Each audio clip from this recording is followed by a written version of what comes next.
Murk Night.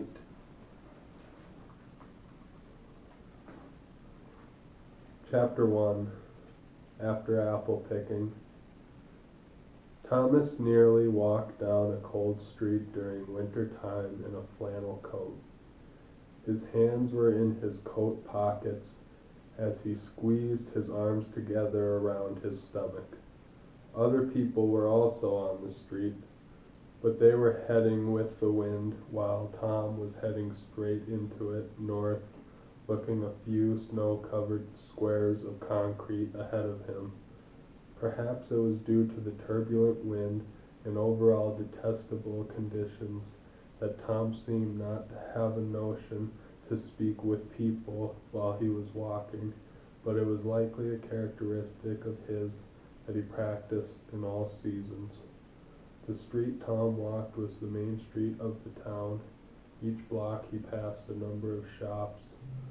When he reached a door at the far north end, he stopped, opened the door, stepped in, and approached the counter with the firmness and familiarity every man has for walking into a bar. Tom reached the counter, stopped, and stood behind a stool and took off his flannel coat. He brushed the snow off the back of his coat and set it down as a cushion. Tom had no gloves or hat. He watched as the lone bartender was on a phone call. Tom sat down on his self-made cushion and turned his head to greet the only other person sitting at the bar. He was met with a half-turn of a well-sculpted head of gray hair. Both Tom and the old man bowed glumly, but neither spoke. Then when the bartender put down the phone, Tom straightened up like a child in class that wasn't paying attention. "Hey Tom, can I get you a drink?" called the burly coffee-colored tender with a smile.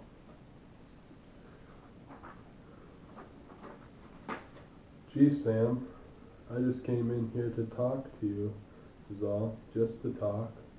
I suppose if you want to go to the trouble of putting something in a glass for me, I'll drink it." "Okay, Tom, a mug of mop water on credit." "Hey, Mr. Frost, do you want another beer?" Sam kept smiling as he spoke to the old man a few stools down from Tom. "Yeah, but who was on the phone?" "That was Bernsey. He says he'll be here tomorrow. He was asking. I got it." The old man spoke softly but sternly. He grumbled a little about the phone call when Sam gave him his beer from the tap.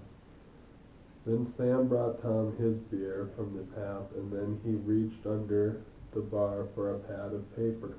Both men on the outside of the bar hovered in the same slouch over their glasses, as Sam stood back behind the bar, counting the air with the point of his pencil, scribbling figures on the pad, and scratching the baldness above his hairline with the eraser. Around the time both men on the outside had their glasses half emptied, Sam suddenly looked up at Tom. "Say, Tom, you want to know how much you owe for 2 weeks?" "No, Sam, I don't want to know. It'll ruin my night." "I figured you were paying a night and going home tomorrow." "I get paid at noon tomorrow. I'll come in tomorrow night." "Ain't you going home?" "I'm not driving my car off the road just to say hello. I'll call." "I see. Well, say, how'd school go?" "Glad it's over. This semester is over, but I still have a few classes left."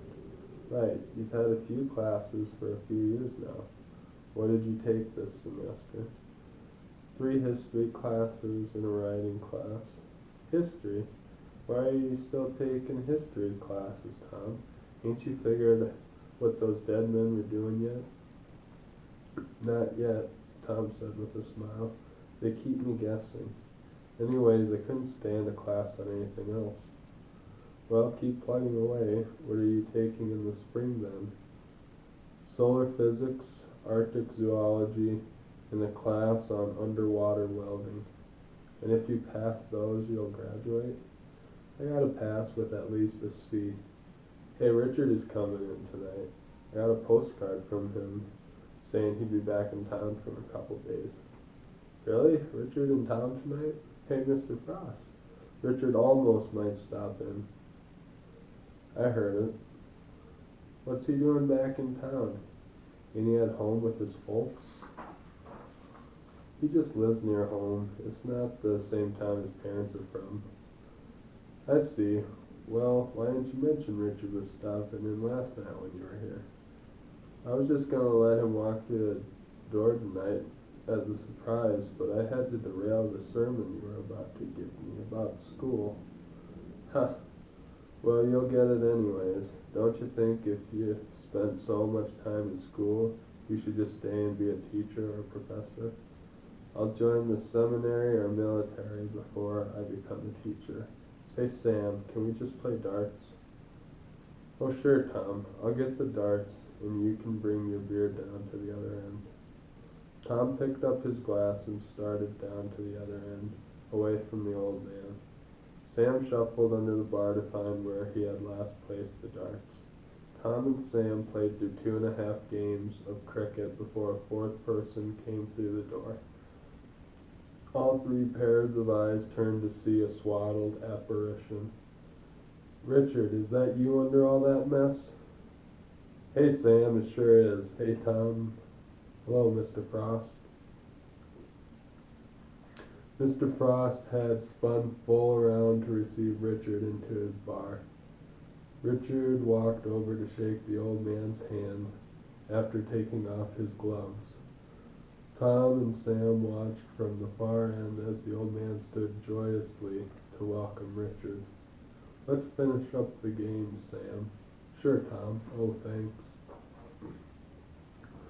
Tom handed Sam the darts and leaned near his mug. After Sam threw his third dart, Richard started walking down and revealed his short curly hair by taking off his hat. Tom quickly finished his beer.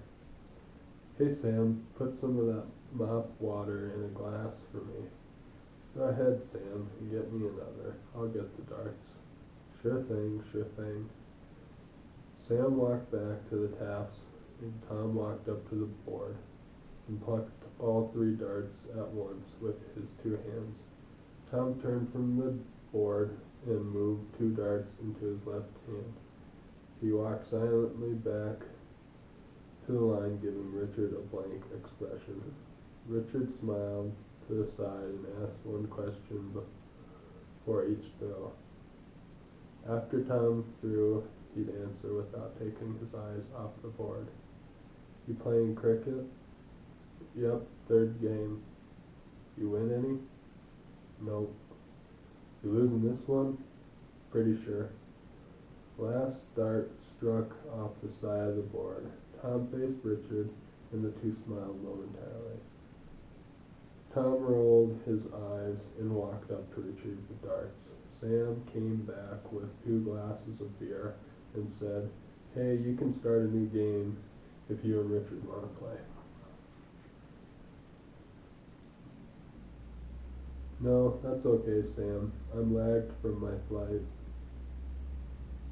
Yeah, we can finish our game. I haven't lost yet.